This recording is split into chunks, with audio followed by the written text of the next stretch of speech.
حضرت خالد بن ولید رضی اللہ تعالی عنہ تاریخ اسلام کے ناقابل شکست سپہ سالار تھے۔ آپ نے جنگوں میں اپنے سے کئی گنا طاقتور اور بڑے لشکروں کو شکست فاش سے دوچار کیا۔ 12ویں صدی کے ایک مورخ ابن اساکر نے لکھا ہے کہ ایک مرتبہ جنگ میں دشمن کو زیر کرنے کے لیے حضرت خالد بن ولید نے زہر پی لیا تھا۔ اللہ کے حکم سے آپ رضی اللہ تعالی عنہ پر زہر کا اثر نہ ہوا۔ اس واقعے کا تذکرہ روایات کے مطابق کچھ یوں ہے کہ اسلامی لشکر نے حضرت خالد بن ولید رضی اللہ تعالی عنہ کی قیادت میں کئی شب و روز عیسائیوں کا ایک قلعے کا محاصرہ کر رکھا تھا، اور لڑائی اس لیے نہ چھڑی کہ شاید یہ لوگ راہ راست پر آ جائیں۔ ادھر عیسائیوں نے قلعہ پر اپنا قبضہ برقرار رکھنے کے لیے ایک ترکیب سوچی۔ انہوں نے ایک ذہین اور مومر پادری عمرو بن عبد المسیح کو حضرت خالد بن ولید کے پاس بات چیت کے لیے بھیجا۔ پادری نے بڑی چالاکی سے آپ رضی اللہ تعالی عنہ کے سامنے ایک تجویز پیش کرتے ہوئے کہا کہ آپ رضی اللہ تعالی عنہ فی الوقت ہمارے قلعے کا محاصرہ اٹھا لیں۔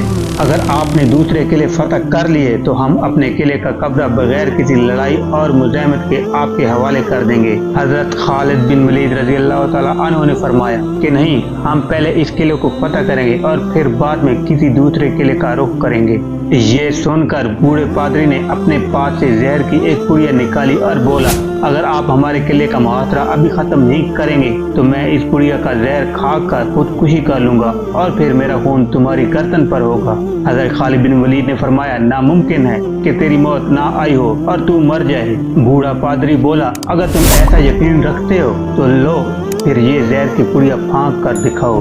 یہ سن کر حضرت خالد بن ولید رضی اللہ تعالی عنہ نے زہر کی پڑیا پادری کے ہاتھوں سے لی اور دعا پڑھ کر زہر کی پڑیا پھانک لی اور اوپر سے پانی پی لیا۔ آپ تو بوڑھے پادری کو مکمل یقین ہو گیا تھا کہ آپ خطرناک زہر کو پی کر چند لمحوں میں موت کی وادی میں پہنچ جائیں گے، یوں کسی نہ کسی طرح قلعے کا محاصرہ بھی ختم ہو جائے گا۔ زہر کا اثر دیکھنے کے لیے پادری غور سے ٹکٹی باندھ کے آپ رضی اللہ تعالی عنہ کو دیکھنے لگا۔ آپ کے بدن سے پسینہ نمودار ہونے لگا۔ پادری دل میں خوش ہونے لگا کہ زہر کا اثر شروع ہو چکا ہے، لیکن اللہ نے آپ رضی اللہ تعالی عنہ کو زہر کی ہلاکت سے محفوظ رکھا۔ آپ کے بدن سے چند منٹ پسینہ نمودار ہونے کے بعد آپ کی کیفیت بالکل نارمل ہو گئی۔ پادری نے اپنی آنکھوں کے سامنے حضرت خالد بن ولید رضی اللہ تعالی عنہ کا جذبہ ایمانی دیکھا تو حیران و پریشان رہ گیا۔ حضرت خالد بن ولید نے پادری سے مخاطب ہو کر فرمایا، دیکھ لو، اگر موت نہ آئی ہو تو زہر بھی کچھ نہیں بگاڑ پاتا۔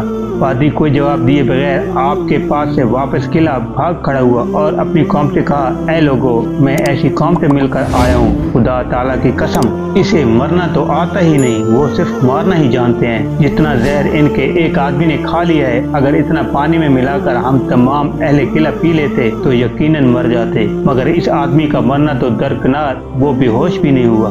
میری مانو تو قلعہ اس کے حوالے کر دو اور ان سے لڑائی نہ کرو۔ مومر پادری کی بات سن کر عیسائیوں نے وہ قلعہ بغیر لڑائی کے حضرت خالد بن ولید رضی اللہ تعالی عنہ کے حوالے کر دیا۔ مسلمانوں کو یہ فتح بغیر کسی جنگ کے صرف حضرت خالد بن ولید رضی اللہ تعالی عنہ کی قوت ایمانی کی بدولت حاصل ہوئی تھی۔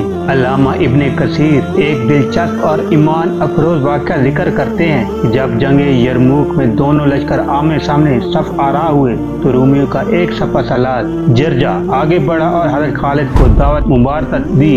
جب دونوں شاہ سوار ایک دوسرے کے قریب آ گئے تو جرجا کہنے لگا، خالد، میں جرجا ہوں، تم سے کچھ سوال کرنا چاہتا ہوں۔ جناب خالد فرمانے لگے، ہاں پوچھو۔ جرجا کہنے لگا، خالد، جو بہادر انسان ہوتا ہے وہ کبھی دھوکہ نہیں دیتا اور سچا انسان کبھی جھوٹ نہیں بولتا۔